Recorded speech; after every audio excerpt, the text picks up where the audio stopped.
Dr. Kimberly. I am here today to talk about what to do if your kid is scared of the dentist. I think the biggest thing that I see here at the office is that a lot of parents have had traumatizing experiences as children, and so they just bring that into adulthood, which is super common.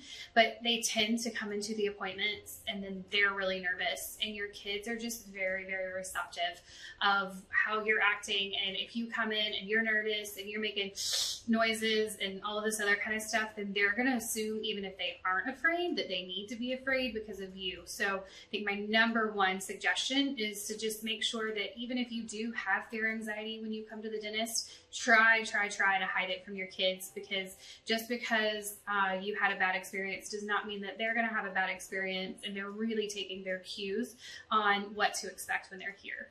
I think the second big thing is that we try to be very open and honest here about sensations and stuff like that, but we do avoid the big words like shots and drills and all of those type of trigger words.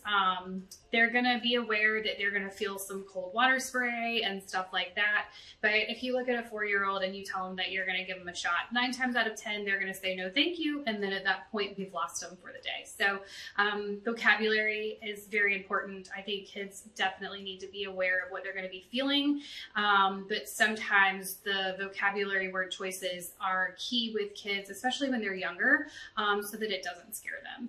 I think the last thing that is really, really important if your kid is scared to come to the dentist is just exposure. Watching some of the YouTube videos at home to show them what's going to happen as far as the toothbrush and the toothpaste and all of that kind of stuff. We do a lot of tell, show, do here, where we can show them what's going to happen. They can touch it, they can feel it, they understand what's going on.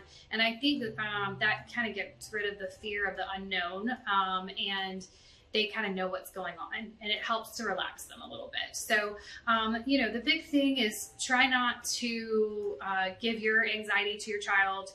Try not to purposely scare them with all those scary words that are out there. There are ways to let them know that things are going to happen without just flat out looking at them and saying, hey, you're getting a shot, because nobody wants to know they're getting a shot in their mouth at that particular moment.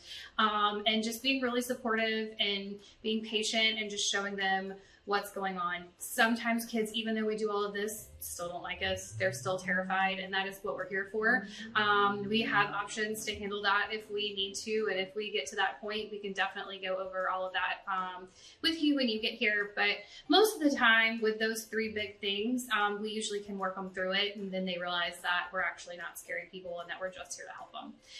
If you have any questions or if you need anything, give us a buzz. The number is 843-284-6497.